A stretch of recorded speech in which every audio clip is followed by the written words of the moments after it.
Boa tarde a todos. É bom estar de volta aqui no NASP, na igreja, rever amigos de longa data. Nesta tarde vamos falar um pouco sobre versões bíblicas.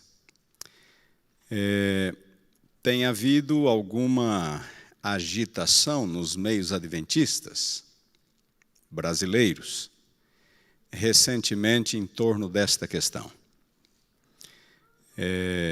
Grupos adventistas têm feito algumas reivindicações e têm disseminado ideias e até mesmo literatura que tem deixado alguns de nossos membros confusos quanto a esta questão das versões bíblicas. Nesta tarde, portanto, vamos falar um pouco sobre isto, ver o que é e o que não é, como foi e como não foi, quando se trata de versões da Bíblia. O título é Qual é a melhor versão da Bíblia? Você certamente sabe que existem várias versões da Bíblia em português. Aqui estão apenas algumas delas, talvez as mais importantes ou as mais conhecidas. A propósito, ao final da palestra você terá o direito de fazer perguntas, se for o caso. Terei prazer em respondê-las. Existe a Almeida Antiga, lançada pela primeira vez em 1848 e 2 anos depois, já com algumas modificações. Existe também a Almeida Revista e Corrigida. A Almeida Revista e Corrigida é praticamente o mesmo texto da Almeida Antiga, revisado e corrigido, lançado no final do século XIX e depois passou por mais algumas correções ao longo do século XX. Almeida Revista e Atualizada, lançada pela primeira vez na década de 50, segunda edição 1993, foi por muitos anos a versão, digamos assim, oficial da CPB. Todas as publicações da Casa Publicadora seguiam a Almeida Revista e Atualizada. Muitos de nós que nascemos e crescemos na igreja, nós usamos a Revista e Corrigida. Esta foi por muitos anos a mais utilizada, a mais difundida nos meios evangélicos. Mas pouco a pouco a Atualizada foi ganhando espaço e mais recentemente a maioria de nossos membros talvez já usasse a Atualizada, que, como eu disse, era a versão oficial da Casa Publicadora, a versão padrão da Casa Publicadora.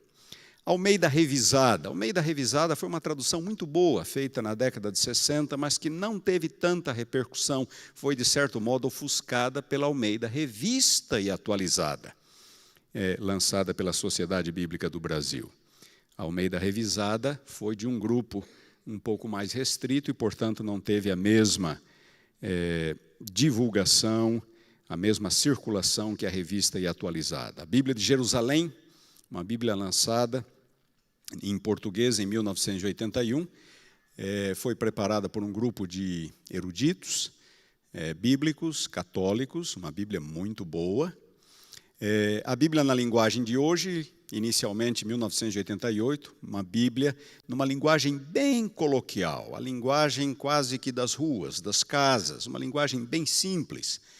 A Almeida Contemporânea também não teve muita aceitação, uma boa tradução, mas teve circulação muito restrita. Almeida Corrigida e Fiel, nova versão internacional, uma versão excelente da Bíblia, muito utilizada. A Casa Publicadora hoje usa bastante a nova versão internacional. Almeida Século XXI, uma versão relativamente nova, o Novo Testamento foi lançado em 2008. A Mensagem é uma Bíblia que tem tido alguma aceitação, especialmente entre os mais jovens. E, finalmente, a Nova Almeida Atualizada, que nada mais é do que a terceira edição da Almeida Revista e Atualizada. aquela terceira da lista. Almeida Revista e Atualizada. Primeira edição, 1959, segunda edição, 1993, e agora uma edição um pouco mais profunda dela, terceira edição, ela é chamada de Nova Almeida Atualizada. Foi lançada no final de 2017. Existem outras, como eu disse, estas são as mais conhecidas no mundo evangélico, no mundo protestante, inclusive, incluindo-se a Bíblia na linguagem de hoje, a Bíblia de Jerusalém. Pergunta, qual é a melhor delas? Qual é a melhor versão? São tantas as versões. Qual é a melhor? Como saber, como avaliar qual é a melhor versão? Estas aqui, grifadas em amarelo, são as mais utilizadas ainda hoje, como eu lhes disse, Revista e Corrigida, Revista e Atualizada, Nova Versão Internacional e Nova Almeida, que foi lançada recentemente pela Sociedade Bíblica do Brasil. Uma notazinha de vaidade, eu fui consultado para essa Nova Almeida. O tradutor, amigo meu, o chefe de tradução, mandou o exemplar do Evangelho de João para algumas pessoas, alguns professores de teologia do mundo evangélico brasileiro, e eu estava na lista e fiz várias sugestões, e nem todas foram acatadas, mas várias delas foram acatadas pela equipe de tradução da Nova Almeida Atualizada. Muito bem, qual é a melhor? Quando se trata de versões da Bíblia, dois são os critérios para que nós identificamos ou separemos a boa da ruim. Quais são esses critérios? Critério número 1, o texto. O texto subjacente à tradução, à versão. Vocês sabem que o Antigo Testamento foi escrito em hebraico, algumas porções do Antigo Testamento em aramaico, o Novo Testamento foi escrito em grego. Então, por detrás de nossas traduções existe um texto hebraico, aramaico ou grego. Então, quando perguntamos qual é a melhor versão, a primeira pergunta é: qual é o texto por detrás? O texto do qual ela foi traduzida. Vocês entendem? Qual é o texto? E a segunda pergunta é com relação à tradução propriamente dita. Esta que está agora na sua forma final, em português, a tradução é bem feita? É uma tradução correta? É uma tradução neutra ou ela tem alguma tendência, ela reflete alguma tendência mais para esse lado, mais para aquele lado? Como é a tradução? Dois critérios, portanto, para se avaliar uma versão bíblica. Qual é o texto do qual ela foi traduzida? Segundo critério, como que a tradução em si foi feita? Ela é fiel, um pouquinho tendenciosa, como é a linguagem.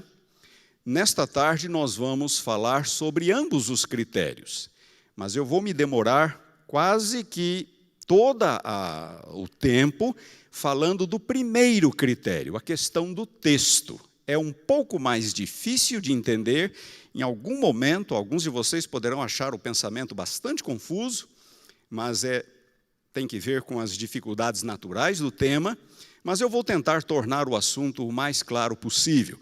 E, no final, vamos falar alguma coisa também sobre o segundo critério, o critério da tradução. Antes de mais nada, eu gostaria de fazer alguns comentários sobre o conceito de inspiração. Algumas pessoas, bons irmãos, acreditam que as palavras da Bíblia são inspiradas. Não, não é assim.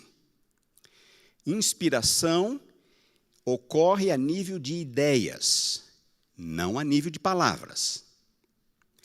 As palavras que nós encontramos na Bíblia são humanas, mas as ideias são divinas.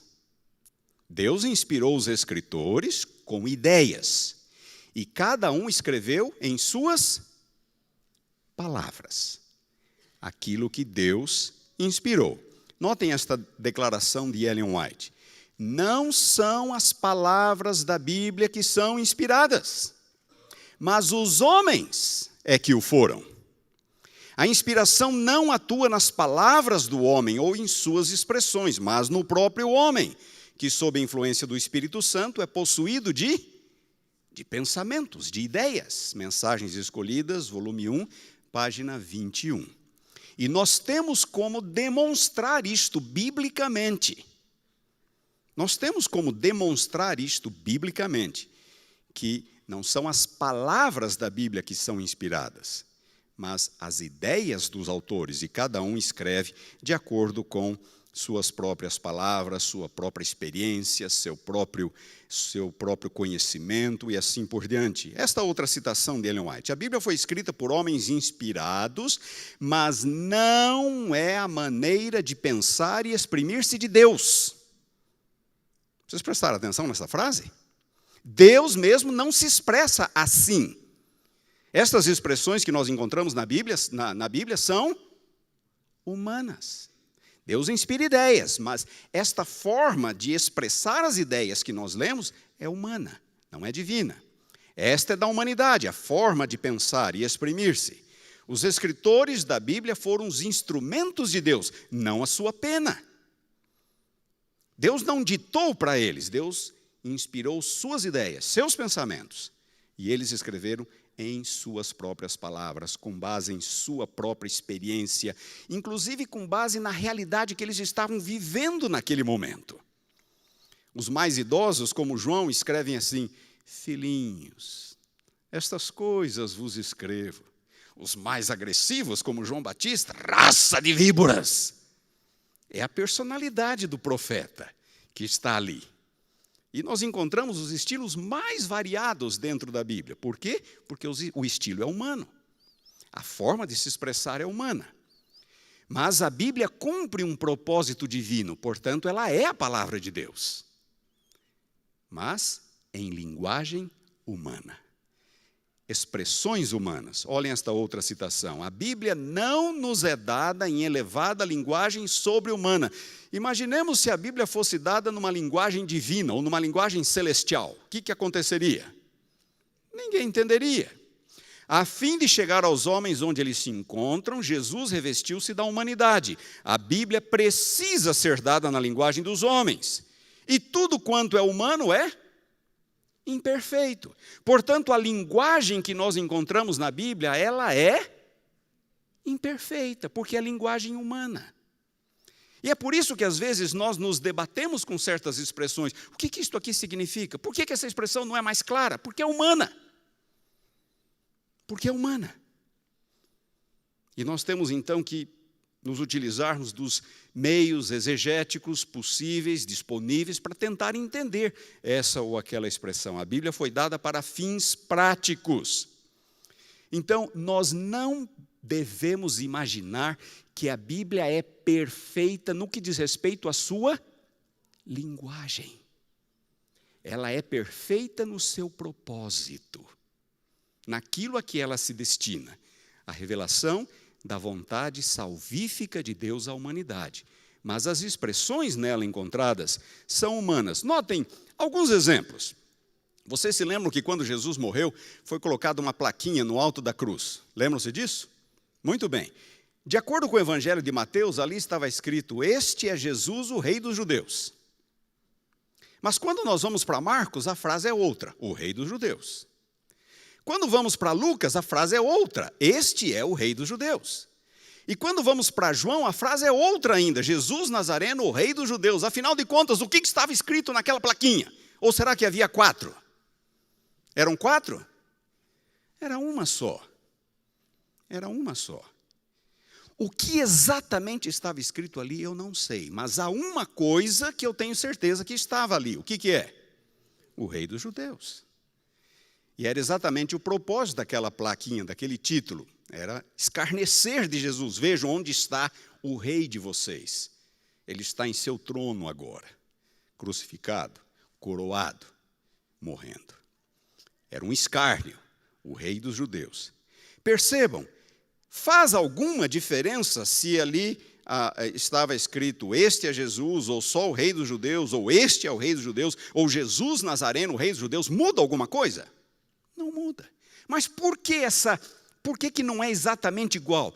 Porque a inspiração não atua nas palavras. A inspiração atua nas ideias, nos pensamentos. Este é apenas um exemplo, poderia citar outros. Notem as bem-aventuranças. Nós encontramos 9 bem-aventuranças em Mateus e 4 apenas em Lucas. Foram 9 ou foram 4? Poderia ter sido até mais. Se Lucas escreveu só 4, significa que Mateus pode ter escrito menos também do que as que Jesus realmente falou.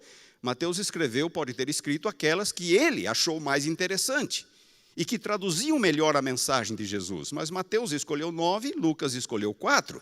E dei uma olhada na 4ª bem-aventurança de Mateus. Mateus escreveu assim: bem-aventurados os que têm fome e sede de justiça, porque serão fartos. Mateus 5:6. Olhem a mesma bem-aventurança em Lucas: bem-aventurados vós, os que agora tendes fome, porque sereis fartos. A frase é idêntica? Não, não é idêntica. Mesmo no texto grego, ela não é idêntica. Por quê? Porque não são as palavras que são inspiradas. Então, nós podemos encontrar diferenças no texto. Isto não compromete a mensagem. Não compromete a mensagem. Isto ocorreu lá, já na formação da Bíblia. O Pai Nosso, todos nós conhecemos o Pai Nosso na versão de Mateus. O Evangelho de Mateus sempre foi o evangelho mais utilizado na liturgia da igreja. E essa forma que nós sabemos de cor, que nós utilizamos, é a de Mateus.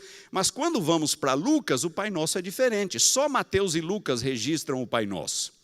Em Lucas 11, 2-4, olhem como é o Pai Nosso em Lucas. Pai, santificado seja o teu nome, venha o teu reino, o pão nosso cotidiano dá-nos de dia em dia. Perdoa-nos os nossos pecados, pois também nós perdoamos a todo o que nos deve. E não nos deixes cair em tentação. Ponto. Este é o Pai Nosso em Lucas. É diferente. É mais curto. É a mesma oração? É a mesma oração. Mas não é idêntico. Não é idêntico porque a inspiração não atua nas palavras. Podemos esperar variações nas palavras. Sr. White tem uma citação onde ela diz assim, que Deus pode inspirar pessoas diferentes com o mesmo pensamento e cada um vai escrever de modo diferente, com base na sua própria experiência de vida, no seu vocabulário, no seu conhecimento. Então, podemos esperar variações, este é o ponto. E nós conhecemos, inclusive, algumas outras variações que ocorrem na Bíblia. Muito bem, eu falei para vocês que para avaliar, isto aqui é apenas alguns conceitos preliminares, nós vamos precisar deles lá no final. Eu disse para vocês que para avaliarmos uma versão, 2 são os critérios. Primeiro critério, o texto. Qual é o texto do qual esta versão foi feita? Esta pergunta, qual é o texto, decorre do seguinte fato: nenhum manuscrito original da Bíblia sobreviveu. Nenhum. Quer do Antigo, quer do Novo Testamento. Os originais de Mateus, de Moisés, de Isaías, de Davi, todos desapareceram. Os originais de Mateus, Lucas, João, Paulo, todos desapareceram. Nenhum deles chegou até nós. Por que desapareceram? Primeiro, porque eles foram muito utilizados. E quando nós usamos muito um livro, ele se desgasta, ele se consome e ele desaparece. Segundo, desastres naturais podem ter contribuído. Um incêndio, uma inundação, alguma calamidade. Paulo enviou uma carta aos crentes de Laodiceia. Vocês sabiam que Paulo escreveu uma carta aos crentes de Laodiceia? Ele diz isso em Colossenses capítulo 4, versículo 16. Colossos ficava bem próxima de Laodiceia. E escrevendo aos Colossenses, ele diz: depois que vocês lerem esta epístola, enviem-na a Laodiceia. E a carta que eu enviei a Laodiceia, leiam-na perante vocês também. Ele faz referência a uma carta que ele enviou a Laodiceia. Esta carta não chegou até nós. Ela desapareceu. Paulo escreveu a sua carta aos Laodicenses quando ele estava preso em Roma, também aos Colossenses. Paulo foi preso em Roma no finalzinho do ano 59, começo do ano 60. No ano 60, a Laodiceia foi totalmente destruída por um terremoto. Será que a carta que Paulo mandou a Laodiceia não foi destruída no terremoto? Nós só podemos imaginar. Poucos meses depois que Paulo enviou, a cidade foi devastada por um terremoto. Desastres naturais. Outra razão para a perda dos manuscritos originais: perseguição. Eusébio de Cesareia foi um historiador cristão que viveu no início do quarto século. Ele viveu a transição do período de perseguição para o período de paz, logo após a conversão do imperador Constantino. Constantino pôs um fim à perseguição quando ele se torna cristão. E Eusébio de Cesareia relata haver visto com os próprios olhos pilhas de exemplares bíblicos sendo queimados em praça pública durante a perseguição. Será que algum original não foi queimado também, não foi destruído por conta das perseguições que o Império Romano impôs à igreja? Tudo isso é possível. A verdade é, nenhum manuscrito original sobreviveu. Nenhum. O que é que nós temos então? Nós temos cópias. Cópias manuscritas. Estas sim chegaram até nós. E onde estão estas cópias? Estão por aí. Estão em museus, estão em mosteiros, estão em bibliotecas, espalhadas pelo mundo cristão. As cópias produzidas já desde o final do primeiro, início do segundo século, estão por aí. Existe na cidade de Münster, na Alemanha, um centro que contém cópias de todos os manuscritos conhecidos. Todos os manuscritos. Então, se você quiser pesquisar um manuscrito bíblico, você não precisa ir até aquele mosteiro, até aquela catedral, ou até aquela biblioteca onde ele se encontra. Você pode ir a um único lugar, que é este centro de pesquisa em Münster. Ali você vê microfilmes, você vê cópias digitalizadas de todos os manuscritos conhecidos. Já estive nesse local várias vezes fazendo pesquisas. Você tem tudo ali. É extraordinário. Mas se você quiser ver a cópia física, você pode. Algumas delas são difíceis, de difícil acesso. Existe uma das cópias mais famosas, mais importantes do Novo Testamento no Museu do Vaticano. E o Museu do Vaticano não deixa qualquer um olhar esta cópia, de tão importante que ela é. Como eu sou qualquer um, não me foi permitido ver essa cópia. Eu cheguei ali e pedi. Falaram, infelizmente, não vamos lhe mostrar esta cópia. Levei cartas de recomendação e tudo mais. Eu estava trabalhando num livro na época, mas não me foi permitido. Eles guardam as 7 chaves. Muito bem. Nenhum manuscrito sobreviveu. O que é que sobreviveu? Cópias. Apenas cópias. Quantas cópias?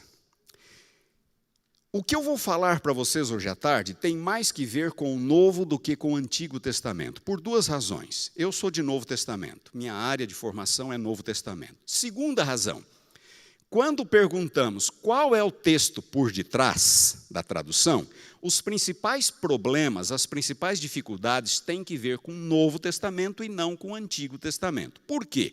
Porque os escribas judeus, aqueles que faziam as cópias bíblicas, as cópias do Antigo Testamento, eram muito mais criteriosos que os escribas cristãos. Para o escriba judeu, o texto é sagrado, a letra é sagrada. Então, eles copiavam o texto Depois de pronta a página, eles contavam as linhas, contavam as palavras, contavam as colunas, contavam as letras, e se alguma coisa não batesse, eles rasgavam e começavam de novo. Eram extremamente zelosos, os escribas judeus. Ao fazerem assim, os erros eventualmente cometidos eram mínimos. Já para os escribas cristãos, o critério era outro. A mensagem era sagrada, não o texto, não a letra. Então, eles faziam ajustes de vez em quando para clarificar a mensagem, tornar a mensagem um pouco mais atual, uma palavra arcaica substituíam por uma palavra moderna. Por quê? Porque a mensagem era sagrada, não a letra, como para os judeus. Portanto, o que eu vou lhes falar tem mais que ver com o Novo Testamento. Do Novo Testamento, 5.800 manuscritos gregos aproximadamente sobreviveram. Chegaram até nós. São conhecidos. É pouco ou é muito? É pouco ou é muito? É muito. 5.800 manuscritos gregos, do século II ao século XVIII. A imprensa foi inventada no século XV, mas nem todos tinham acesso à imprensa de imediato, então manuscritos continuaram a ser produzidos até o século XVIII. É muito manuscrito. É verdade que nem todos são completos, alguns chegaram até nós apenas em estado fragmentário, mas é muito manuscrito. Estes manuscritos estão em papiro, pergaminho, papel. Papiro é um tipo de papel mais bruto, feito da planta papiro, que existia em abundância no Egito, na antiguidade. O pergaminho é pele animal, uma pele tratada. Isto é pergaminho, como que industrializada, para que pudesse receber a escrita. E o papel feito de tecido ou outros insumos a partir do século XII na Europa, quando o papel foi introduzido. Portanto, papiro, pergaminho e papel. Mas não são só manuscritos gregos. Logo que o cristianismo começou a entrar em outras regiões, em outras terras, onde não se falava o grego, o Novo Testamento começou a ser traduzido na língua daquele povo. E assim nós temos antigas versões, as primeiras versões, para o siríaco, que era falado em áreas da Palestina, na Mesopotâmia, regiões da Síria, para o latim, falado nas regiões mais ao ocidente da Europa, na Itália, na Espanha, na França. Naquela época eles não eram conhecidos por esses nomes, mas naquelas regiões, no norte da África. E o copta, que era a antiga língua do Egito, antiga língua egípcia. Já no segundo século começaram a ser feitas traduções para estas línguas. Hoje existem nada menos que 10.500 manuscritos dessas antigas versões. É muito material. E as citações dos pais da igreja? Quem eram os pais da igreja? Os pais da igreja foram os primeiros escritores cristãos. E eles escreveram sobre temas bíblicos. E eles estão constantemente citando passagens bíblicas. Então, quando nós lemos as obras desses autores cristãos, os chamados pais da igreja, nós vamos encontrar um grande número de citações bíblicas. Estas citações estão lá, e nós sabemos de onde eram os escritores, que época eles viveram, e podemos ler exatamente como era o texto que eles conheciam, que eles utilizavam. Só para vocês terem uma ideia, só os escritores do segundo século citaram o Novo Testamento 17.000 vezes. Os escritores do terceiro século citaram o Novo Testamento 12.000 vezes. Aí você vai dizer, mas menos que no segundo? Não, não é menos que no segundo. Porque só Orígenes, no terceiro século, citou o Novo Testamento 32.000 vezes. Só um escritor. 32.000 vezes. Em outras palavras, se nenhum manuscrito tivesse sobrevivido, nós teríamos como conhecer ou reconstruir a Bíblia inteira, só por meio das citações de Orígenes, de um único escritor. Vocês entenderam? Notem, pergunto para vocês, é pouco ou é muito esse material? É muito. Como diz um escritor norte-americano, é o constrangimento da abundância. Não é o constrangimento da carência, é o constrangimento da abundância. Então, eu me lembro quando eu comportava, e foi a primeira vez que eu me deparei com esse tópico, com esse assunto. Estava lá oferecendo meus livros e, de repente, uma moça falou assim para mim: se tão somente a gente pudesse ter certeza que o que a gente lê hoje é aquilo que foi escrito tantos séculos atrás, quem sabe eu acreditasse na Bíblia. Se tão somente eu pudesse ter certeza de que aquilo que eu leio hoje é aquilo que foi escrito, talvez eu acreditasse na Bíblia. Vocês estão vendo as evidências que nós temos em favor da Bíblia? Só do Novo Testamento. São na casa dos milhares. Manuscritos gregos, antigas versões e citações patrísticas. Aqui está uma cópia de um antigo papiro. Este papiro é do final do segundo e início do terceiro século. Um antigo papiro em grego.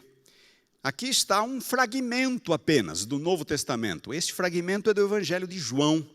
É o mais antigo manuscrito do Novo Testamento que nós temos. Sabem de quando é? Do ano 125. João escreveu o seu evangelho por volta do ano 90. 35 anos depois do evangelho de João escrever o seu original, essa cópia estava sendo feita no Egito. 35 anos depois. Muito próxima do original. Muito próxima. Esse fragmento se encontra, é parte de uma coleção particular de um colecionador britânico. Esta é uma cópia em pergaminho do início do quarto século. Parece uma Bíblia recente, não? Tem 1.700 anos. Tem 1.700 anos. Esta é uma folha de um manuscrito em pergaminho, também do início do quarto século. Esse aqui, vocês estão vendo aquele carimbo no pé da página, no meio das duas colunas? É da Biblioteca do Vaticano. Esse é aquele que eu quis olhar e não me permitiram. Está na Biblioteca do Vaticano. Não foi o Vaticano que preparou, apenas está lá. Mas eles não permitem o acesso. Eles têm uma cópia digitalizada e o pesquisador pode pesquisar na cópia digitalizada, mas dificilmente no original. Esta aqui é a página inicial do livro de Hebreus, dá para ler em cima, aos Hebreus, naquele título que aparece lá. Este aqui é um manuscrito ainda em pergaminho, já em letra minúscula. Este aqui é letra maiúscula, este aqui é letra minúscula. A letra minúscula foi introduzida no 9º século. Até o 9º século só existia letra maiúscula. No 9º século começou a ser utilizada a letra minúscula. Esse aqui é um outro tipo de manuscrito, também letra minúscula, era um lecionário. Lecionários eram cópias de porções bíblicas usadas na liturgia da igreja. Existem milhares de lecionários também disponíveis. Muito bem. Muitas cópias, milhares de cópias. E agora vem o ponto. As cópias não são exatamente iguais. Elas não são idênticas. Elas diferem umas das outras. Às vezes um pouquinho, às vezes um pouco mais. Elas diferem. De que natureza são as diferenças?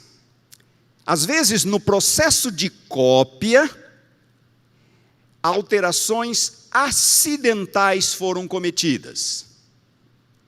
Alterações acidentais, erros involuntários. Como, por exemplo, falha de memória. Eu sei o Salmo 23 de cor. E quando eu vou copiar o livro dos Salmos, e eu chego no Salmo 23, a minha tendência é fazer o quê? É reproduzir de memória. Mas às vezes eu posso inverter uma palavrinha com outra, ou posso pular uma palavrinha. Vocês estão entendendo? A memória me trai e eu cometo um erro. Às vezes o erro é insignificante, mas é uma diferença. É uma alteração. Falhas da memória. Descuido visual. Alguma vez você fazendo uma cópia pulou alguma palavra? Isso é normal. Todos nós cometemos esse tipo de erro. Descuido visual. Descuido auditivo.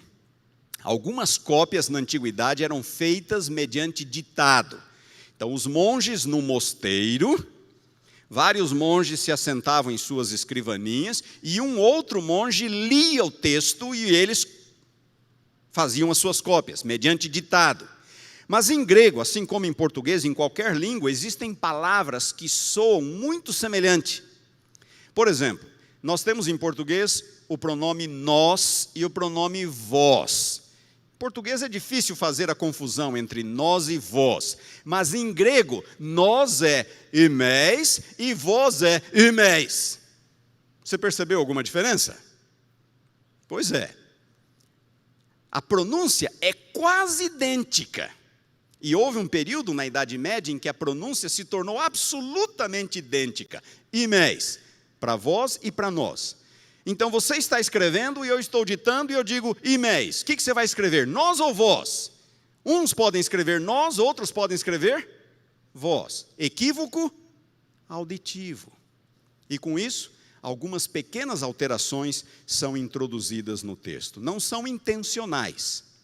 Aí alguém pode dizer, mas iria Deus permitir que alterações fossem introduzidas? Irmãos, nós temos que nos lembrar de que não são as palavras da Bíblia que são inspiradas. E o ser humano é falível. Então, essas alterações são resultado natural da fragilidade humana.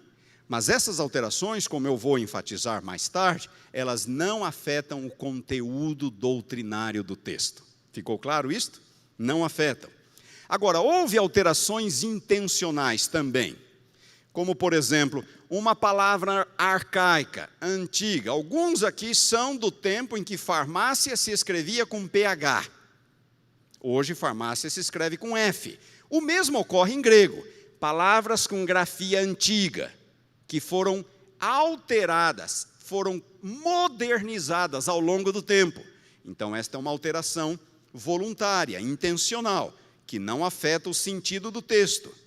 A harmonização. Deixa eu tentar explicar isso aqui, prestem bem atenção. Mateus, em seu evangelho, ele faz várias citações do Antigo Testamento. Quando Mateus faz as citações do Antigo Testamento, Mateus, algumas delas, ele faz de memória. E por Mateus, fazer citações de memória, elas não são exatamente idênticas ao texto original.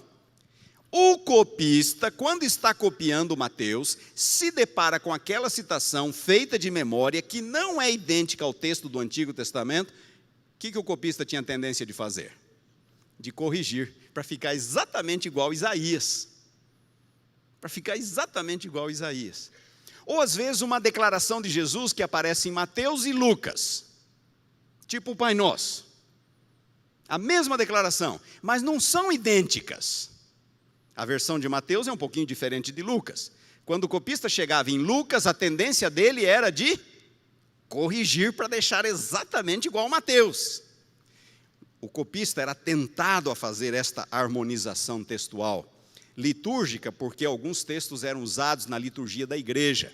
E aí o copista, ao copiar o texto, ele acabava adaptando o texto à forma como a igreja o utilizava. Isso aconteceu com o Pai Nosso, por exemplo. E alterações de compreensão, para tornar o texto mais claro.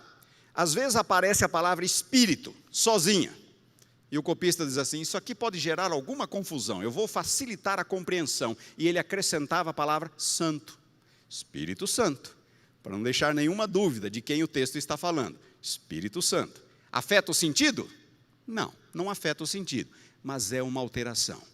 Às vezes, um simples artigo, o ou a, pode ser omitido ou acrescentado. A alteração é mínima, insignificante, mas é tratada pelos estudiosos como uma alteração. Muito bem, as cópias não são exatamente iguais. Esta aqui é uma reprodução de um escriba na Idade Média, fazendo o seu trabalho. Outra reprodução de escribas, final da Idade Média. Outra reprodução de como era feito o trabalho nos mosteiros pelos monges. Muito bem. Quase todas as alterações são absolutamente inconsequentes. não mudam absolutamente nada. Alterações doutrinárias. Houve alterações doutrinárias do texto? Algumas são de caráter doutrinário. Isso é um fato. Não adianta nós omitirmos este fato. Algumas são. Mas nenhuma delas tem a finalidade de distorcer a doutrina ou inventar uma doutrina que não está lá. Vocês estão entendendo? Então, todas as alterações doutrinárias, elas apenas reforçam aquilo que a igreja crê. A ortodoxia cristã. Não existem doutrinas inventadas por escribas, inventadas por copistas. Doutrinas eram inventadas por hereges, que a igreja prontamente identificava e os excluía de seu círculo. Escribas alinhados com a ortodoxia, com a fé da igreja, não inventavam doutrinas, não acrescentavam doutrinas, não subtraíam doutrinas. Quando a alteração era de cunho doutrinário, elas apenas reforçavam as doutrinas da igreja, as doutrinas existentes. Nenhuma doutrina cristã repousa sobre um texto duvidoso. De vez em quando escutamos alguém falar, esta passagem foi acrescentada. Existem um ou outro versículo que foi acrescentado, mas nenhuma doutrina da igreja repousa sobre textos acrescentados. Nenhuma doutrina da igreja é comprometida por textos subtraídos. Como é que você pode ter certeza disso? Duas formas. Você mesmo fazer a sua pesquisa, ou pode confiar naqueles que fizeram a pesquisa. Tá certo? E nenhuma doutrina repousa sobre textos duvidosos. A maioria dos copistas foram muito cuidadosos, muito criteriosos. Eles estavam copiando a palavra de Deus. E eles sabiam disso. E fizeram o seu trabalho da melhor forma possível. Cometeram equívocos, aqui ou ali, produto natural da fragilidade humana. Mas isso em nada compromete a mensagem. E a igreja sempre esteve atenta às alterações textuais. Isso aqui é apenas um diagrama para tentar explicar um conceito agora. Imaginem o Novo Testamento.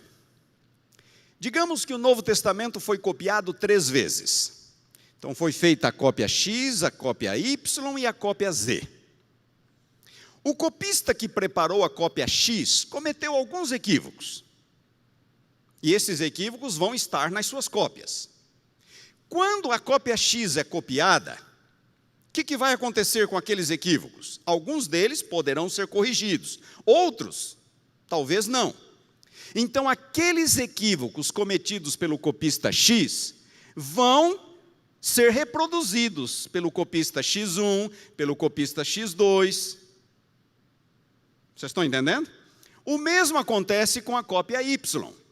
A cópia Y contém algumas alterações diferentes da cópia X. E quando a cópia Y é copiada, aquelas alterações serão preservadas. E o mesmo acontece com a cópia Z. Assim, nós temos grupos de manuscritos com características distintas. Como que eu sei que isto aqui é uma alteração? Porque eu vejo nesta cópia e não nas outras. Então, quando eu comparo as cópias, eu identifico as alterações e... que mais? Corrijo. Quando comparamos as cópias, nós podemos identificar as alterações, porque se nós tivéssemos os originais, então não restaria dúvida, é só ir lá na biblioteca tal, na igreja tal, no mosteiro tal e checar no original, mas nós não temos, dependemos das cópias. Como as cópias não são todas com as mesmas características, isso nos permite, número 1, identificar possíveis alterações e, número 2, corrigir as alterações. E aí eu pergunto, volto a uma questão que eu já falei. Quantos manuscritos gregos existem? 5.800. Quantos manuscritos das antigas versões? 10.500. É pouco ou é muito? É o constrangimento da abundância. É muito material que nos permite identificar com certeza possíveis alterações e corrigi-las. Mas o texto, lembre-se, inspiração não atua nas palavras. Inspiração não atua nas palavras. Esse é o mapa do Império Romano. O Império Romano pegava todo o sul da Europa, indo até a moderna Inglaterra, Portugal, Espanha, e do lado de cá, indo até a Mesopotâmia, e pegava também o norte da África, todo o norte da África, indo aqui do Egito, próximo da Judéia, até a parte da antiga Mauretânia, me parece que ali hoje é a região do Marrocos. Então, esse é o Império Romano. Agora, preste atenção. Bem no meio do Império Romano, você podia traçar uma linha vertical, ao ocidente dessa linha se falava o latim. Na Europa central, ocidental e norte da África, e ao oriente dessa linha, ao leste, se falava o grego. Ali na Grécia, na Ásia Menor, região da moderna Turquia, na Palestina, no norte da África, Egito, se falava o grego. Isso nos dias dos apóstolos e séculos seguintes. Então, o Império Romano tinha dois grandes grupos linguísticos. Ao ocidente se falava o latim. Ao oriente do Império Romano se falava o grego. Muito bem. Por que isso é importante? No 7º século, os árabes começam a sua conquista do mundo antigo. Os árabes sobem ali da Arábia, os muçulmanos sobem, e eles começam a conquistar. Conquistam todo o norte da África e entram na Europa. Eles conquistam parte de Portugal e da Espanha, os mouros. E do lado de cá eles conquistam a Palestina, conquistam a Mesopotâmia, regiões da Síria. E aí prestem atenção, estamos no 7º século. O cristianismo virtualmente desaparece dessas regiões, porque os muçulmanos tomam conta. O cristianismo virtualmente desaparece. O que sobrou do cristianismo? Sobrou Grécia e Ásia Menor, moderna Turquia, onde se falava o grego, e do outro lado, a Europa Central, onde se falava o latim. Foi isso que sobrou. Ali era a região grega, de fala grega, do Império Bizantino. E esta é a região do Império Bizantino. Agora eu quero que vocês prestem atenção numa coisa. 5.800 manuscritos gregos. A maioria destes manuscritos foi produzida ali, naquela região, durante o período da Idade Média. Porque toda a outra região onde também se falava o grego já não era mais cristã, já havia sido conquistada pelos muçulmanos. Ao passo que na Europa Central, o grego desapareceu. Na verdade, a Europa Central quase nunca falou o grego, somente alguns poucos lá no início do Império Romano, mas na Europa Central se falava que língua? Latim. Então, toda a Europa, latim. E ali, Grécia e Ásia Menor, grego. Isso vai ser importante. Vamos para o século XV. O século XV foi um dos mais importantes séculos da história. Anos 1401 a 1500, século XV. O século XV foi a ponte entre a Idade Média e o período moderno. Foi o século XV que permitiu com que os países europeus alcançassem a hegemonia mundial, no chamado milagre europeu. Foi no século XV que caiu Constantinopla. Vocês estão vendo esse mapa aqui? Vocês estão vendo a cidade de Constantinopla ali, bem no meio da parte lilás?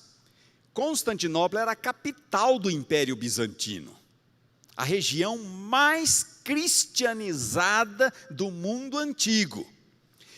Lembram-se das invasões dos muçulmanos?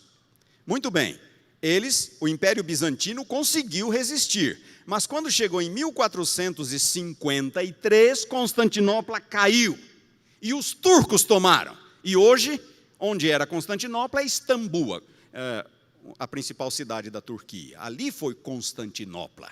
E até 1453, a sede do Império Bizantino caiu. O Renascimento na Europa. O que é que ocorria na Europa Central, a partir de Florença, na Itália? Na Europa Central, no século XV, ocorreu o renascimento dos valores humanos, que foram sufocados pela Igreja durante a Idade Média, os valores culturais e artísticos. E então surgiram os grandes pintores, os grandes artistas, Da Vinci, Michelangelo, e começou-se a reproduzir obra de arte nos moldes dos antigos gregos e romanos, de quase 1000 anos antes, ou mais de 1000 anos antes. Então esse foi o Renascimento. E agora ouçam, como parte deste processo de renascimento cultural, os eruditos europeus se voltaram para os clássicos gregos e latinos. Só que ninguém na Europa conhecia o grego, só conhecia o latim. Como Constantinopla havia caído para os turcos, vários eruditos gregos imigraram para a Europa e começaram a ensinar o grego na Europa. Isso no século XV. Na segunda metade do século XV. E na Europa Central, que nunca falara o grego, de repente eles começam a aprender o grego. A imprensa inventada no século XV. O primeiro produto representativo de Johannes Gutenberg foi justamente a Bíblia, impressa entre 1450 e 1456, bem no meio do século XV. Mas qual foi a Bíblia impressa por Gutenberg? Em que língua? Latim era a língua usada na Europa. A língua usada na Europa, latim. Mas os primeiros, aqueles imigrantes gregos de Constantinopla, ensinaram o grego, e então eles começaram a ir atrás dos clássicos gregos. E nessa mesma época, um sacerdote católico, Erasmo de Roterdã, que foi um humanista, um erudito, do final do século XV, início do século XVI, publica o primeiro Novo Testamento em grego, 1516. E no iniciozinho do século XVI, a Reforma Protestante. Vejam quanta coisa acontecendo no final do século XV, início do século XVI. O início da Reforma. Martinho Lutero prega suas 95 teses na porta da igreja de Wittenberg em 1517. Erasmo publica o seu primeiro Novo Testamento grego em 1516. No ano seguinte, Lutero começa a Reforma. E essa também, o século XV foi o século das grandes descobertas portuguesas e espanholas, as duas nações mais poderosas do mundo na época. Portugal e Espanha. Muito bem. O texto impresso. Johannes Gutenberg inventa a imprensa no século XV, 1450, 1456. Poucos anos depois, 1516, aquele sacerdote, Erasmo de Roterdã, publica o primeiro Novo Testamento em grego, publicado na Europa, no mundo. Primeiro Novo Testamento em grego. Mas ocorreu um problema. Que língua se falava na Europa durante toda a Idade Média? Latim. Não havia manuscritos gregos na Europa. Na Europa se falava o latim. Havia manuscritos latinos, que eram traduções do texto grego. Erasmo foi nos mosteiros, nas catedrais, à procura de manuscritos gregos, a língua original do Novo Testamento. E sabem quantos ele encontrou? 6. E o mais recente destes manuscritos era do século XII. O que isto significa? Era um bom manuscrito? O que você acha? Já não era mais um bom manuscrito. 1.100 anos de distância dos originais. O texto já havia sido copiado e recopiado, copiado e recopiado, copiado e recopiado. E aqueles viciozinhos escribais estavam lá. Então, quando Erasmo publicou seu Novo Testamento em grego, em 1516, o texto não era absolutamente puro mais. Tinha algumas alterações escribais. O manuscrito mais antigo dos 6 era do século XII. Muito bem. A Reforma começou em 1517. Em 1519, Lutero faria a tradução do Novo Testamento para a língua alemã, do texto grego, do texto original. Qual foi o texto grego usado por Lutero? O de Erasmo, que era o que estava disponível na Europa. Lutero usou o texto de Erasmo. Era um texto bom? Não era o melhor. Não era o melhor, mas era o único que havia. Era o único texto grego que havia. O de Erasmo. Lutero faz a sua tradução do Novo Testamento em 1519. E todas as traduções protestantes que vieram em seguida tiveram como base o mesmo texto de Erasmo. Em alemão, em inglês, francês, holandês, espanhol e português, João Ferreira de Almeida, 1681. Teve como base o texto de Erasmo. A propósito, quem foi João Ferreira de Almeida? Onde João Ferreira de Almeida fez a sua tradução da Bíblia? João Ferreira de Almeida era um garoto português, 14 anos de idade, católico, se mudou para a Holanda. A Holanda era um país protestante, era calvinista. Ali na Holanda, João Ferreira de Almeida se converte ao protestantismo, ao calvinismo. Portugal, nessa época, já não era mais tão forte. Portugal tinha colônias no mundo inteiro, até do outro lado do mundo. Lembram-se, eu falei, uma das nações mais poderosas do mundo na época. Mas com o enfraquecimento do reino português, ele concentrou suas atenções em algumas colônias africanas e num país que era gigantesco. Que país era esse? O Brasil. E deixou as outras colônias mais menores, mais insignificantes, lá do Oriente, até porque eram muito longe, muito distantes. Quando os portugueses arrefeceram o controle das colônias asiáticas, os holandeses foram lá e tomaram o controle dessas colônias. Os holandeses. Os portugueses, quando lá estiveram, converteram os nativos para qual religião? Catolicismo. E agora os holandeses chegam e eles vão reconverter os nativos para que religião? Para o protestantismo, para o calvinismo. E João Ferreira de Almeida está na Holanda, com 17 anos de idade. E aí começa a se fazer uma propaganda. Estamos precisando de gente que fala o português para nos ajudar no evangelismo lá nas colônias orientais. E João Ferreira de Almeida fala, eu vou. 17 anos de idade, ele embarca e vai para uma ex-colônia portuguesa na Indonésia, na ilha de Batávia. Hoje, a ilha de Java. E ali na Indonésia, para benefício das pessoas de fala portuguesa, para ajudar no evangelismo dessas pessoas, João Ferreira de Almeida fez a sua tradução para o português, lá na Indonésia, para evangelizar aquela ex-colônia portuguesa. João Ferreira de Almeida, ali na Indonésia, estudou num seminário calvinista, aprendeu grego, aprendeu hebraico, e foi ali que ele fez a sua tradução. E foi publicada em 1681. A nossa tradução, João Ferreira de Almeida, foi feita na Indonésia, por João Ferreira de Almeida, no século 17. Muito bem. Todas as traduções protestantes tiveram como base qual texto? O texto de Erasmo. Era um texto puro? Não. Mas era o que havia. Estamos falando da Europa ocidental, onde o grego não era conhecido ou começava a ser redescoberto, e Erasmo se baseou em meia dúzia de manuscritos, os que ele pôde encontrar, e o mais recente deles era do século XII. Meia dúzia de manuscritos, mais antigo do século XII. Interessante.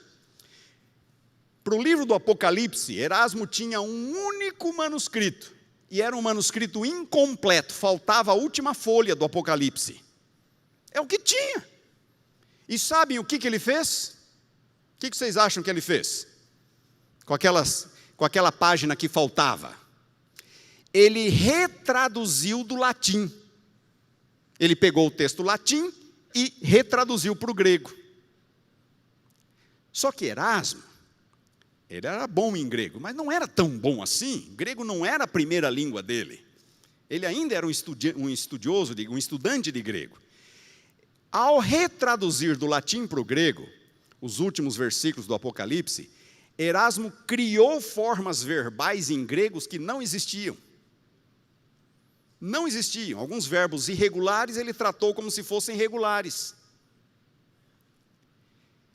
E o texto que nós encontramos em Apocalipse 22, 19, onde diz livro da vida, que foi o que Erasmo escreveu, e está na revista e corrigida, não aparece em nenhum manuscrito grego. Os manuscritos gregos trazem árvore da vida.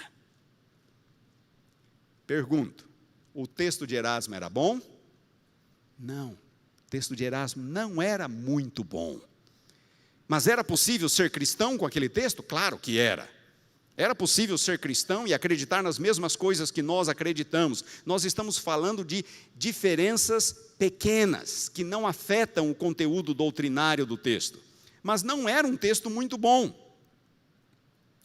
Erasmo também cometeu muitos erros tipográficos. Lembrem-se, a imprensa está dando os primeiros passos. Como que eles faziam? Eles tinham que pegar o texto, usar um pequeno canivete para gravar em madeira, letra por letra, depois colocar essas letras juntos, colocar tinta e imprimir a folha. Era possível cometer erros? Claro que era possível cometer erros. Erros tipográficos, muitos erros. O próprio Erasmo declarou sobre a sua obra, mais precipitada que editada, disse ele. Mais precipitada que editada. Bom, infelizmente foi assim que o Novo Testamento grego foi oferecido ao mundo, numa Europa onde falava-se principalmente o latim. E as primeiras traduções protestantes foram feitas desse texto aqui. Esse é o texto da Almeida Antiga. Esse é o texto da Almeida Corrigida. Você vai ver lá em Apocalipse 22, 19, livro da vida, que não aparece em nenhum manuscrito grego. Os manuscritos gregos trazem árvore da vida. E existem outras alterações também. Muito bem. Erasmo revisou o seu texto 4 vezes. Erasmo produziu 5 edições, entre 1519 e 1535. Depois de Erasmo veio um editor francês chamado Roberto Stefano, preparou 4 edições do texto de Erasmo.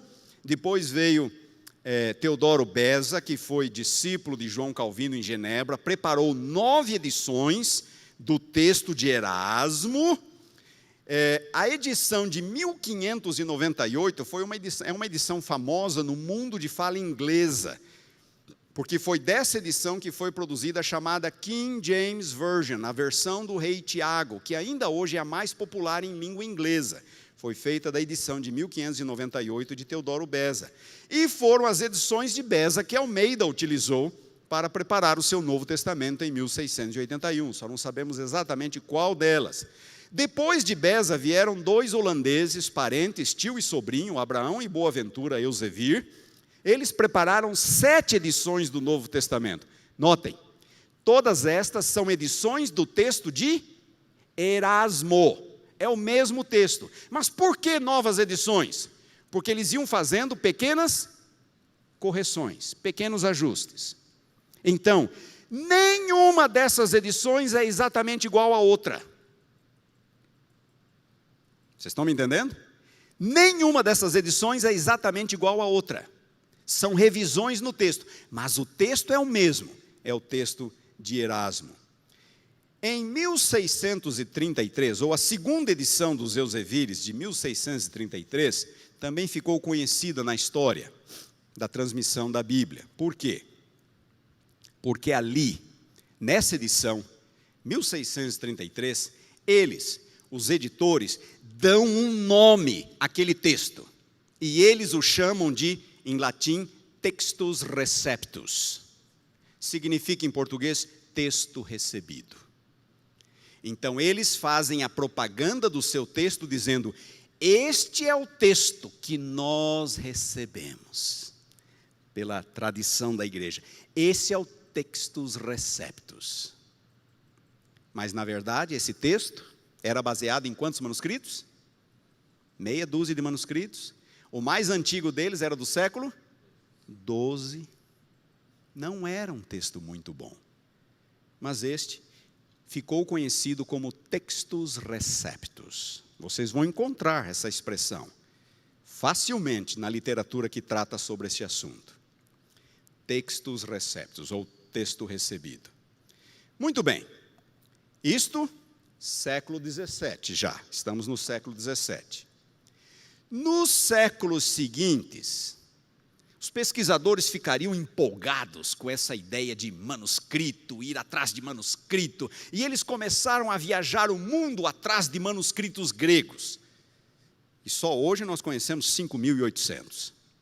Eles começaram a viajar o mundo e começaram a descobrir manuscritos cada vez mais antigos.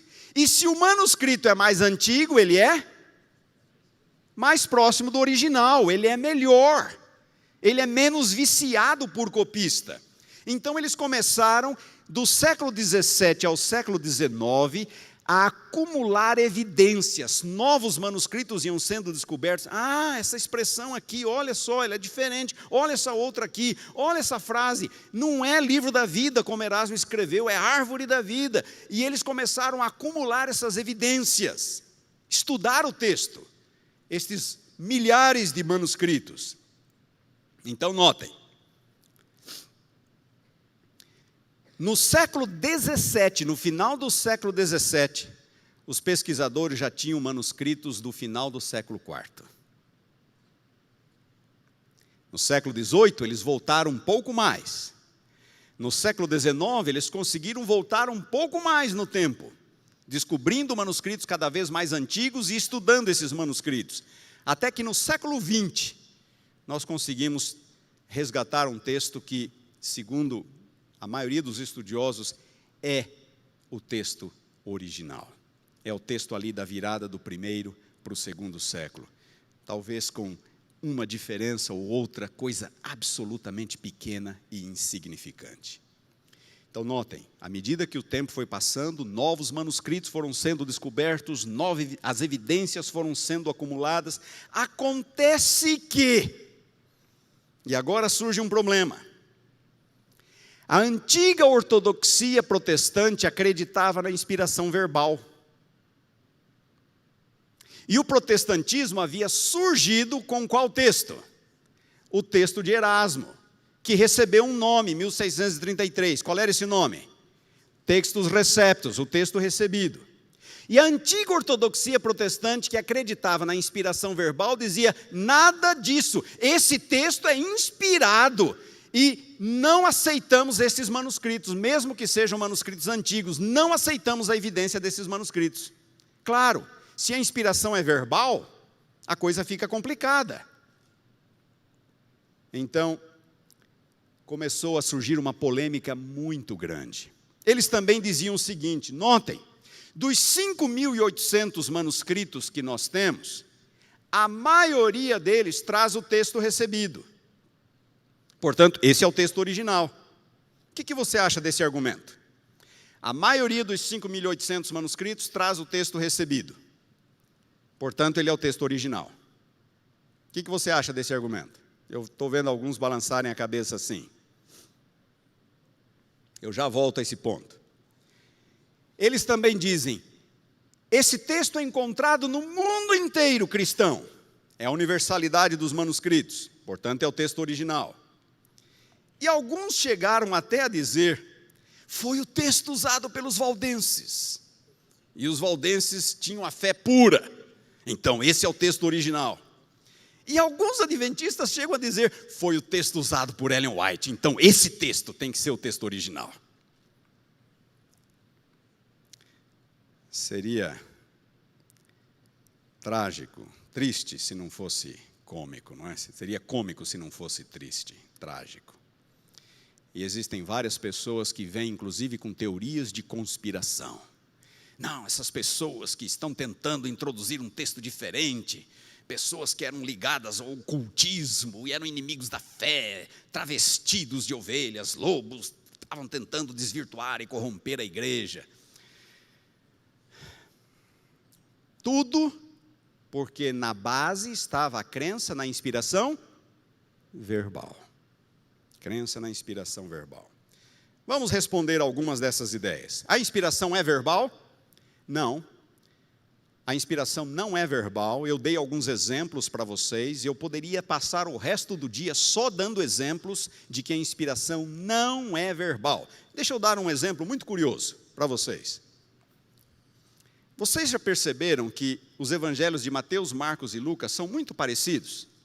E João é um evangelho bem diferente? Vocês já tinham percebido isso? Muito bem. Se vocês pegarem Mateus, Marcos e Lucas, o vocabulário de Jesus é muito parecido. Mateus, Marcos e Lucas. Mas quando chegamos em João, o vocabulário de Jesus é muito diferente do vocabulário de Jesus em Mateus, Marcos e Lucas. Ora, não é o mesmo Jesus? Por que o vocabulário de Jesus em João é tão diferente do vocabulário do mesmo Jesus em Mateus, Marcos e Lucas? Resposta: porque a inspiração não é verbal. As palavras de Jesus em João, na verdade, são as palavras de quem? De João. João está reproduzindo com suas palavras aquilo que Jesus disse. Vocês entenderam? Eu poderia dar muitos exemplos. Esse problema de inspiração verbal, prestem atenção, irmãos, não é um problema adventista. Nós não cremos em inspiração verbal. Nós cremos em inspiração de ideias, de pensamentos.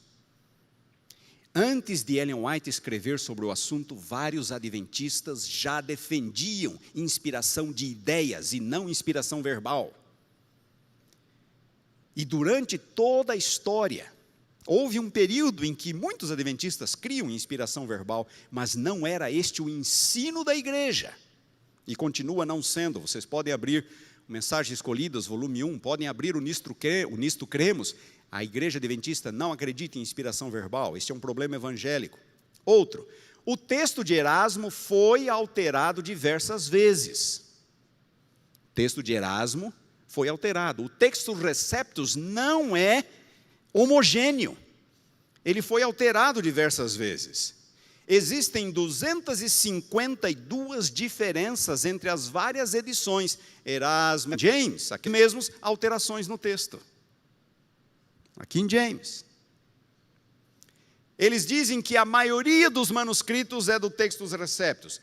O Textus Receptus é baseado em meia dúzia de manuscritos do século, o mais antigo deles, do século XII.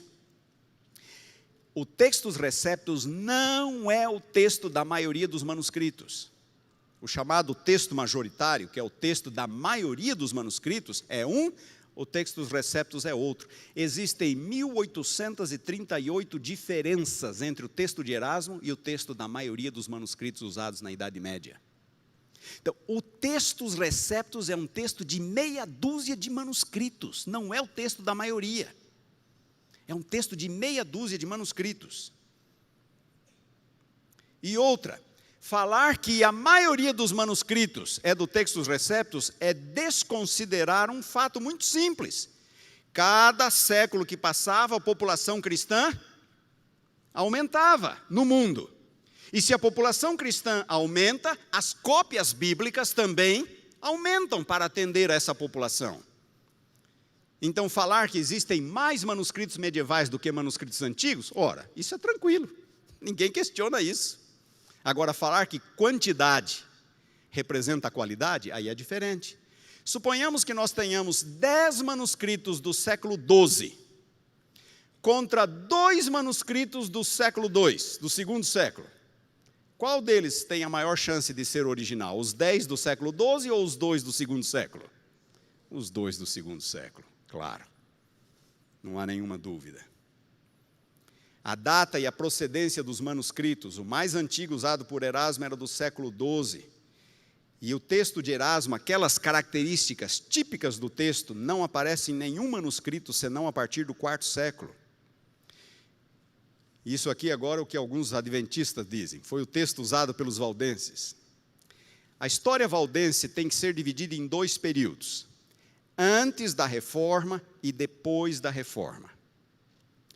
Aquele período em que os valdenses mandavam missionários pela Europa com cópias bíblicas escondidas, sabem? Aquele período foi antes da Reforma, antes da invenção da imprensa. Nenhum daqueles fragmentos, daquelas cópias compartilhadas pelos valdenses sobreviveu. Nenhum. Não existe um único manuscrito que se saiba, este era um manuscrito valdense. Então pergunto, como que se sabe que era o texto usado pelos valdenses se nós não temos nenhum manuscrito? Agora, depois da Reforma, Lutero introduziu a Reforma em 1517, em 1519 ele preparou sua primeira tradução do texto de Erasmo. Em 1540, os valdenses fizeram a sua tradução também impressa, 1540. Este sim foi do texto de Erasmo. Mas o período dos missionários valdenses, no período pré-reforma, não sabemos qual foi o texto que eles utilizaram. Ponto final. Não sabemos. Tá? E também foi o texto usado por Ellen White. Sim, Ellen White usou o texto dos Receptus. Por que Ellen White usou o texto de Erasmo? O texto da King James? Por quê? Era o que havia. Era o que havia. Não existia outro. Não existia outro. No final do século XIX, começam a aparecer traduções revisadas. No final do século XIX, baseado em manuscritos mais antigos. Sabe o que Ellen White faz quando começam a aparecer versões revisadas? Ela começa a utilizar essas versões. Ela usou versões revisadas. Mas é claro, ela usou muito mais a King James. Por quê? Era a única. E sabem de uma coisa? Se o fato de Ellen White ter utilizado o texto recebido, o texto dos Receptus, dá credibilidade a esse texto, eu faço uma pergunta para vocês. O Novo Testamento, quando cita o Antigo, algumas citações são do texto hebraico, mas nem todas. Na época dos apóstolos, já havia uma tradução grega do Antigo Testamento hebraico, a chamada Septuaginta. Várias citações do Novo Testamento, que nós encontramos no Novo Testamento, citações do Antigo, são da Septuaginta, não são do texto hebraico. No primeiro século também havia algumas paráfrases aramaicas, os targums, do texto hebraico. Alguns autores do Novo Testamento também citam os targums. E a maioria das citações do Novo Testamento, que o Novo Testamento faz do Antigo, são citações de memória. Então eu pergunto, se o uso que um profeta faz de um texto é critério para dizer se esse texto é inspirado ou não, qual é a versão do Antigo Testamento que nós temos que usar? Sendo que os escritores do Novo Testamento às vezes usam o texto hebraico, às vezes usam a Septuaginta, às vezes usam os Targums e às vezes não usam nenhum deles. Fazem citações de memória. Irmãos, isso não é critério. O texto deve ser estabelecido com base nele mesmo. Não é o fato de João ter usado esse texto que esse é o melhor, porque Paulo usou outro. Vocês estão me entendendo? Paulo usou outro, Mateus usou outro, e daí? Qual que é o melhor? Então, dizer que o texto recebido, o texto dos receptos é o melhor, porque Ellen White utilizou, é um critério absolutamente improcedente. É um critério ridículo. O que é importante é o uso que o escritor fez do texto, e não o texto que ele usou. É o uso que o escritor fez do texto. Só para apimentar um pouquinho mais, você se lembra daquela visão em que Ellen White segurou aquela Bíblia enorme com o braço estendido por quantos minutos? 20? Eu já vi 20, 40, eu não me lembro. Eu tentei segurar um exemplar, uma cópia idêntica daquela Bíblia lá, e não aguentei por 1 minuto. É uma Bíblia pesada. Mas vocês sabiam de uma coisa? Aquela Bíblia, segurada por Ellen White e usada, tinha os livros apócrifos. Tinha. Era o que era impresso na época, junto com a King James. E ela cita os livros apócrifos em alguns de seus escritos. Ela cita. Agora, ela nunca diz, como diz a palavra, como diz a Escritura, como diz Deus. Ela apenas cita para obter dali informações. Porque nesses livros apócrifos nós temos informações históricas corretas. Nós temos algumas informações interessantes, eles não são inspirados, mas eventualmente podem ser usados, como eu posso citar qualquer autor. Vocês estão me entendendo? Ellen White fez uso desses livros. Então, se o uso que Ellen White faz de um livro é critério para estabelecer a sua originalidade, ela usou os apócrifos, e daí? Não, irmãos, esse não é critério. Esse não é critério, não é um critério válido. O texto deve ser estabelecido a partir dos manuscritos bíblicos, e não a partir do eventual uso que um ou outro autor possa eventualmente fazer. Teorias de conspiração. Existem alguns vídeos na internet, e eu tenho medo aqui de falar e vocês correrem lá depois para olhar. Não que vocês não possam olhar, mas, sabem, de tanto a mente ficar sendo bombardeada com informações, essas informações vão ficando e vão fazendo parte do seu DNA cultural ou conceitual. Mas existem alguns vídeos de um tal de Walter White, é um autor adventista, que defende o textus receptus, com unhas e dentes. E ele fala, e ele cria, ele consegue montar um cenário, e você acaba, se você não conhece as coisas, acreditando nele. Tudo na base de teoria de conspiração. Ele faz ligações absolutamente absurdas, que não deveriam jamais ser feitas, e com isso tenta convencer o leitor de que o textus receptus é o melhor texto. Quem é Walter White? Antes de falar quem é Walter White, se você vai construir uma casa e você precisa de um projeto, aonde você vai? Você vai no seu médico? Fala, me ajude com o projeto da minha casa. É lá que você vai? Onde você vai? No engenheiro ou no arquiteto. Se você está doente, está precisando de assistência médica, onde você vai? No seu arquiteto? E diz, eu não estou bem, preciso de ajuda, estou sentindo, estou passando mal. É no arquiteto que você vai? Não, é no médico. Vocês entenderam o meu ponto. Walter White é um zoólogo. Tá? Não é teólogo, não é historiador, é um zoólogo. E isso é uma das coisas que me incomodam. O que existe de ólogo, que não é teólogo, produzindo vídeo na internet, e multidões ficam lá, olha, dá uma olhada, o que ele está falando é verdade. Gente, se vocês quiserem aprender sobre teologia, vocês vão a teólogo. Vocês não vão a zoólogo. Mas alguns acabam confiando a sua salvação eterna a pessoas que não têm preparo na área. Os vídeos do Walter White e os artigos deles já foram respondidos mais de uma vez pela igreja. Mas é claro, ele não diz isso nos vídeos. E continua fazendo vítimas. E alguns vídeos deles estão traduzidos para o português. Depois que a senhora White faleceu, em 1915, a igreja viveu um momento muito difícil.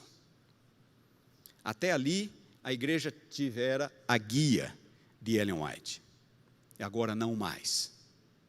Algumas pessoas da igreja chegaram quase ao ponto de santificar Ellen White. Não, ela é a Santa White. E os escritos dela colocarem no mesmo nível da Bíblia, logo depois da sua morte.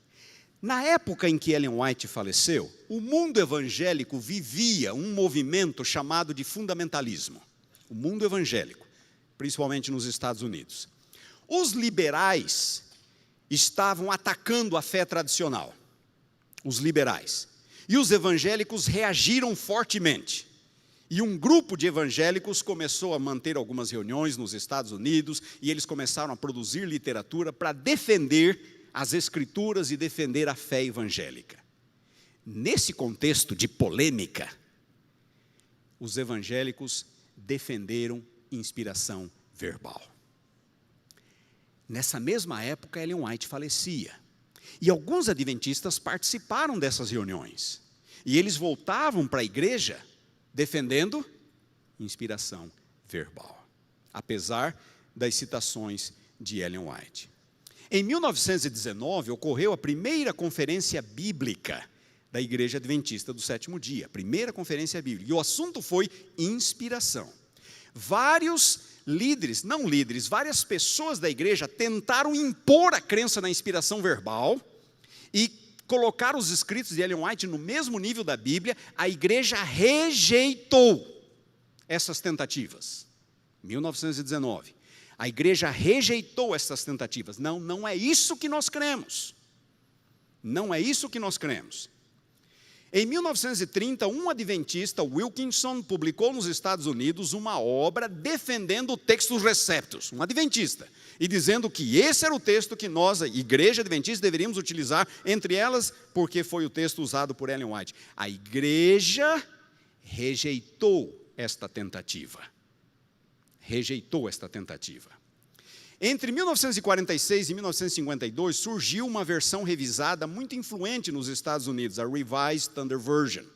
E, de novo, um grupo de adventistas disse, não, esse não é o texto, é o Textus Receptus. E, de novo, a Associação Geral, a Igreja Mundial interveio, e essa tentativa foi anulada. A igreja disse, não, nós não cremos no Textus Receptus, nós cremos sim nos manuscritos bíblicos.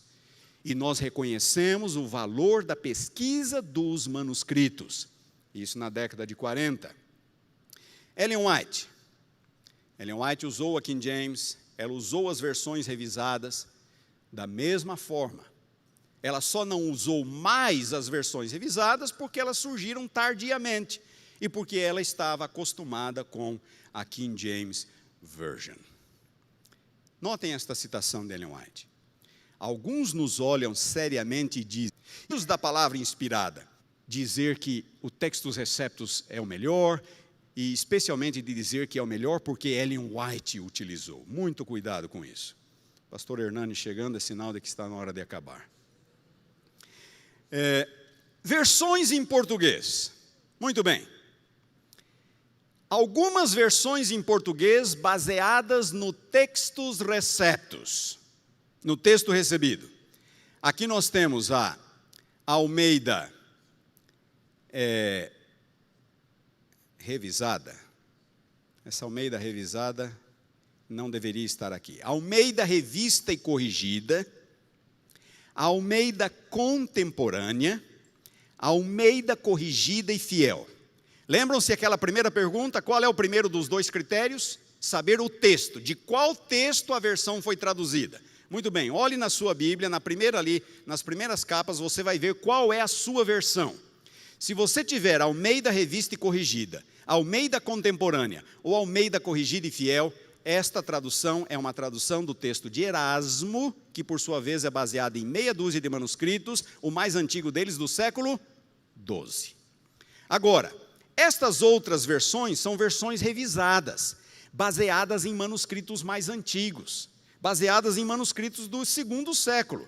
Ali estão a Nova Almeida, que foi lançada 2 anos atrás pela Sociedade Bíblica. Ali está a Almeida Revista e Atualizada.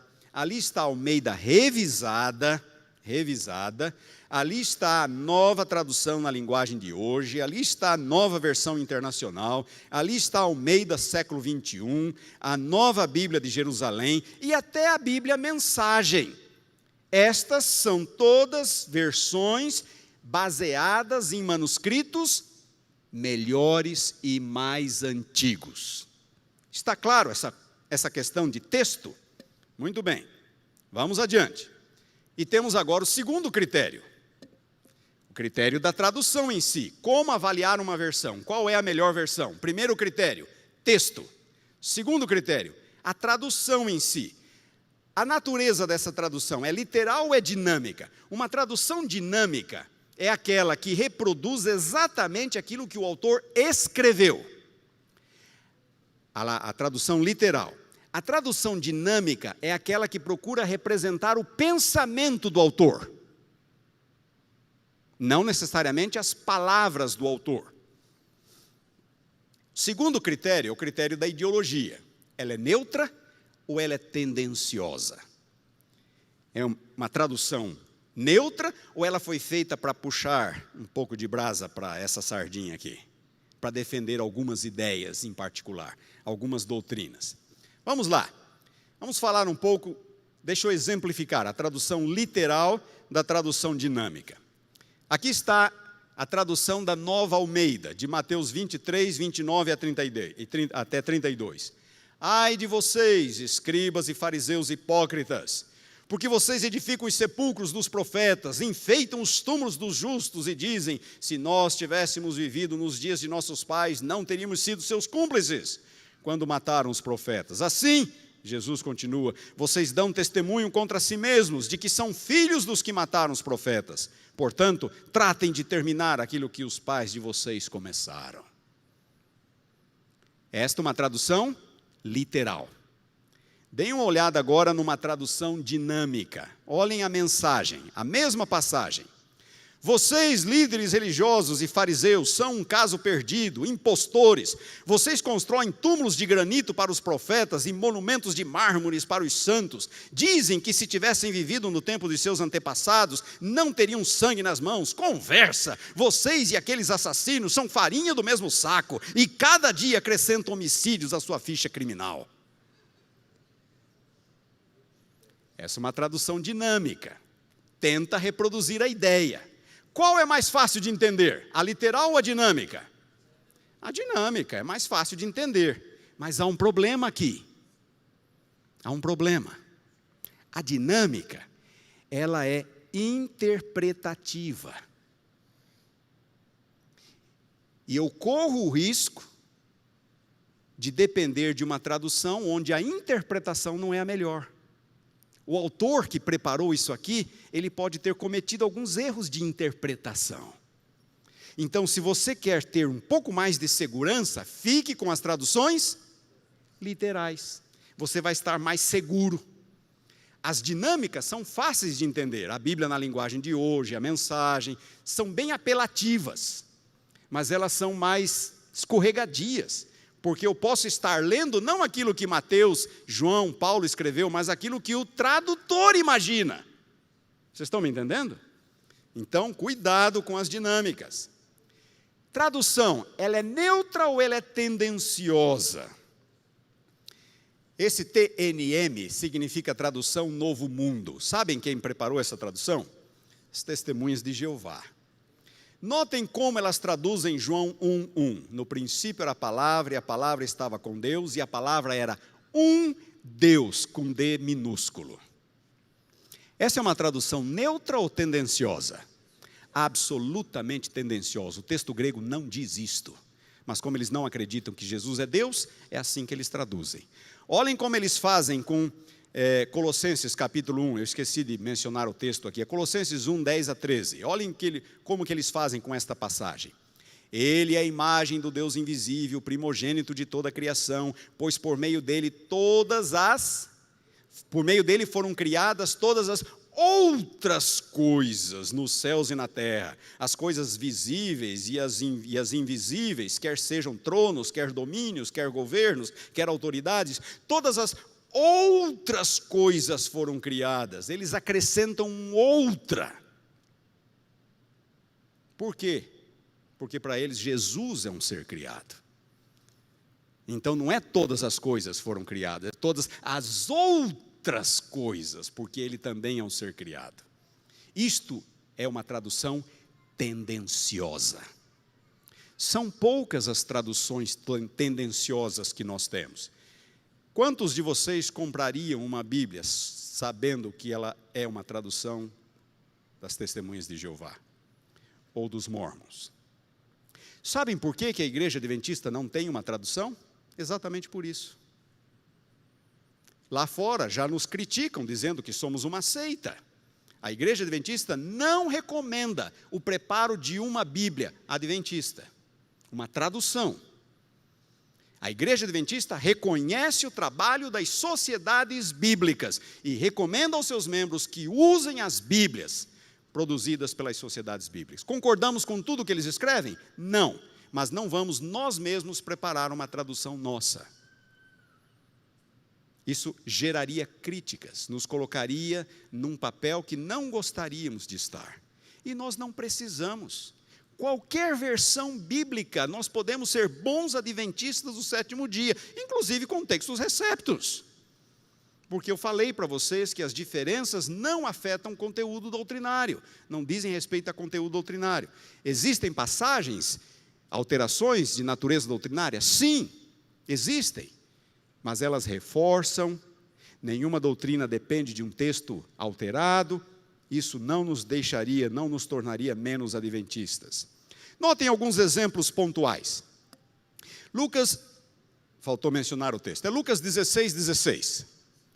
Lucas 16:16. A Nova Bíblia de Jerusalém traduz assim: a lei e os profetas até João. Lucas 16:16. A lei e os profetas até João. A lei e os profetas o quê até João? Está faltando um verbo. Está faltando um verbo. E agora ouçam. Prestem atenção. É exatamente assim que Lucas escreveu. Lucas não tem um verbo ali. Não há um verbo. Lucas escreveu a lei e os profetas até João. A Nova Bíblia de Jerusalém traduz o texto exatamente como ele está. Olhem como aparece na Revista e Corrigida, na Almeida século 21 e até na Nova Almeida. A lei e os profetas duraram até João. Opa! Aí nós temos um problema. Certo? É uma tradução tendenciosa. Está querendo vender a ideia de que desde João, nada mais de lei e de profetas. É exatamente assim que está ali. Olhem como diz a Almeida Revista e Atualizada. A lei e os profetas vigoraram até João, a mesma coisa. Mas Lucas não colocou verbo. Por que não? Não sei, tem que perguntar para ele. Ele não colocou o verbo. Agora notem. Nós temos um recurso nos evangelhos que é muito interessante. Quantos evangelhos nós temos? 4. Algumas frases de Jesus aparecem nos 4. Algumas aparecem em 3. Algumas frases aparecem em 2. E algumas só em um dos evangelhos. Esta frase aparece em 2 evangelhos. O outro evangelho é Mateus.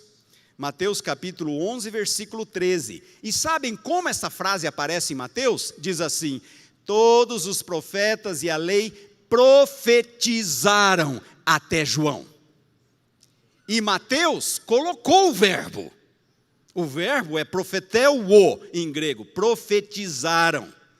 Todos os profetas e a lei profetizaram até João. Faz diferença dizer a lei e os profetas duraram até João e a lei e os profetas profetizaram até João? Faz diferença? Ora, e como faz? A lei e os profetas profetizaram acerca da vinda de Jesus até João. De João para cá é o período do cumprimento, não é mais o período da profecia, é o período do cumprimento. É muito diferente de dizer, a lei e os profetas duraram até João. Abram a Bíblia de vocês, por favor, em Lucas capítulo 16, versículo 16.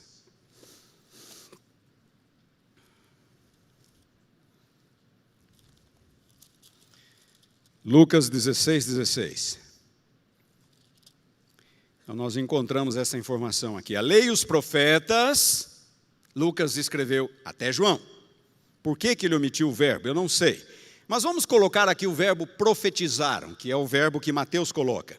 A lei e os profetas profetizaram até João. Desde esse tempo vem sendo anunciado o evangelho do reino de Deus.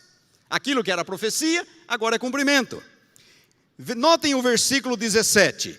É mais fácil passar o céu e a terra do que cair um tio sequer da lei.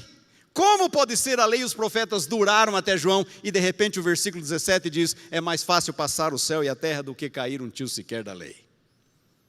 Jesus está reafirmando a validade da lei e não anulando a lei a partir de João.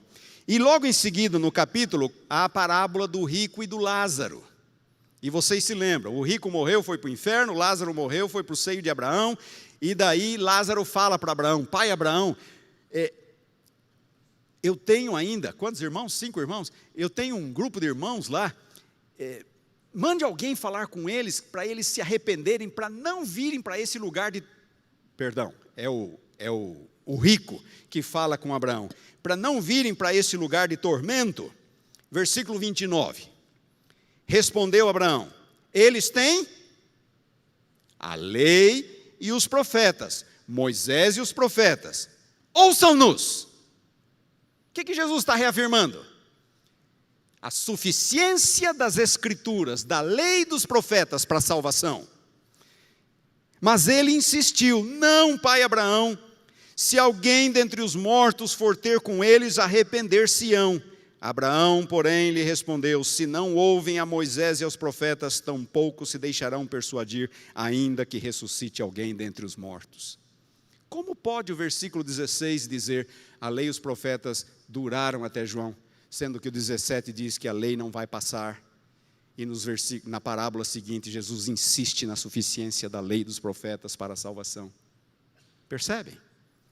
Então a tradução ali deve ser a mesma de Mateus, a lei e os profetas profetizaram até João. Ou, no mínimo, deixar sem verbo, como a Nova Bíblia de Jerusalém. Mas isso tornaria a frase, profetizaram até João. Então, as traduções, elas têm problemas pontuais, pendendo mais para cá, pendendo um pouco mais para lá. Mas como adventistas do sétimo dia, a igreja recomenda aos seus membros que deem prioridade às versões produzidas pelas sociedades bíblicas, porque elas são interconfessionais, interdenominacionais.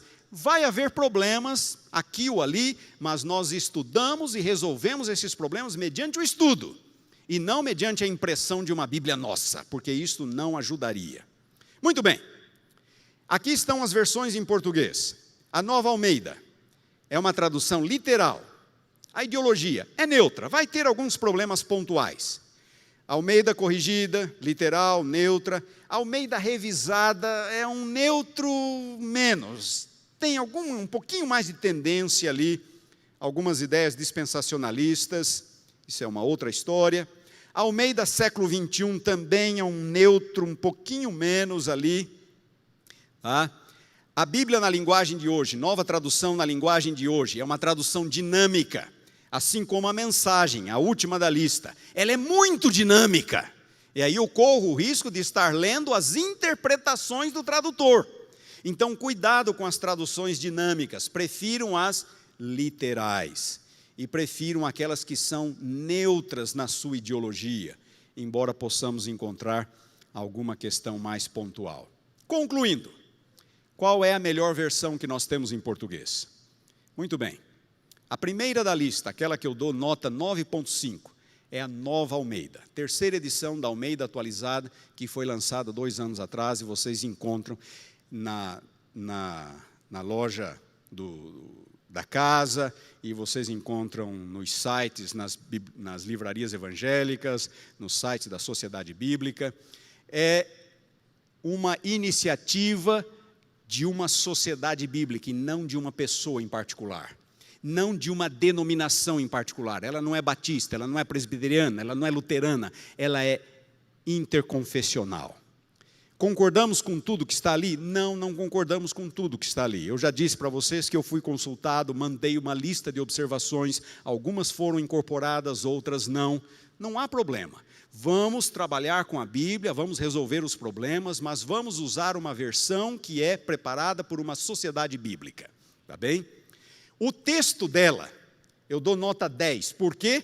Porque é baseada nos melhores e mais antigos manuscritos, não é baseada no Textus Receptus, é baseada nos melhores e mais antigos manuscritos. O 9 que eu dou na tradução é porque tem um ou outro probleminha pontual ali, com o qual eu não concordo, então eu dou 9 na tradução, avaliação final 9,5. A segunda da lista é a Nova Versão Internacional, também dou 10 no texto, baseada nos melhores manuscritos, melhores e mais antigos manuscritos. A tradução, ela é um pouquinho menos neutra.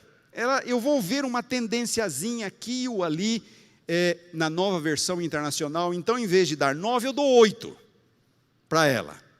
E com isso, na minha avaliação, ela fica em segundo lugar. Eu queria dizer que esses números aqui são não são muito absolutos, tá? É só uma tentativa de ajudar vocês a entenderem esse contexto, esse cenário. Almeida século 21, também eu dou 10 no texto, baseada nos melhores manuscritos. Eu dou 8 na tradução, mesma nota que eu dou na Nova Versão Internacional, e a avaliação final, a nota final dela é 9. A Nova Bíblia de Jerusalém, dou 10 no texto, baseado nos melhores manuscritos gregos. A tradução, também dou 8, vocês vão ver ali um saborzinho católico de vez em quando. Vocês vão encontrar a palavra hóstia e alguma outra expressão bem católica na Nova Versão Internacional, na Nova Bíblia de Jerusalém. Então, eu dou nota 8, final 9, mas é uma boa tradução. Todo aluno de teologia deveria ter uma na sua biblioteca. Almeida Revista e Atualizada, nota 10 no texto, baseada nos melhores manuscritos gregos e hebraicos. Tradução, eu dou nota 7 porque ela já tem 60 anos. Ela já é arcaica, ela usa voz, que ninguém usa mais. Então, ela já é um pouco arcaica, algumas expressões mais arcaicas. Por isso, eu dou 7. Avaliação final, 8,5. Essa que foi usada pela CPB durante muitos anos. A CPB agora tem usado mais a Nova Versão Internacional e talvez vá passar a usar a Nova Almeida também revisada. A Almeida revisada não teve muita circulação, mas foi uma boa versão. Eu dou 8,5 para ela. Nova tradução na linguagem de hoje, 10 do ponto de vista do texto, baseado nos melhores manuscritos. Mas a versão dela é dinâmica demais. Lembram-se? Dinâmica demais, muito interpretativa. Eu dou 4 na tradução. E aí a avaliação final ela fica com 7. Almeida contemporânea, eu dou 5. Por quê? É baseada no Textus Receptus, no texto de Erasmo. A tradução é boa, mas ela deixa a desejar no texto. Então, a avaliação final, 6,5. A mensagem, eu dou 10 no texto, baseada nos melhores manuscritos. Mas na versão, na tradução, eu dou 2. Ela é interpretativa demais. E até usando uma linguagem assim que, farinha do mesmo saco, aquilo ali me agrediu. Então, eu dou 2. Tá? Avaliação final, 6. Muito interpretativa. Almeida Revista e Corrigida, que é o mesmo texto da Almeida Antiga. Eu dou 5 no texto. Por quê? Textus Receptus. Tradução, 5, porque já tem muitas décadas, já está muito arcaica, já não se fala mais do jeito que está escrito ali. Avaliação final, 5. Essa seria a mesma avaliação que eu daria para a Almeida Antiga. E agora eu pergunto, é possível ser adventista com todas essas Bíblias? Sim, todas elas. É possível. Vamos ter problemas pontuais aqui ou ali, mas é possível ser adventista com todas elas. Eu recomendo usar aquelas que são um pouco mais literais e baseadas nos melhores manuscritos gregos e hebraicos. Eu acho que essa Nova Almeida ficou muito boa. Há algumas dificuldades ali. Nova Versão Internacional, muito boa. Há algumas dificuldades ali, mas nada que nos impeça de utilizá-las. E nada que nos leve a querer a nossa própria tradução. Lembrem-se, quem é que mexia no texto? Os hereges. Os hereges mexiam no texto. Nós não precisamos e não devemos fazer isto. Muito bem. Obrigado pela atenção de vocês. Espero que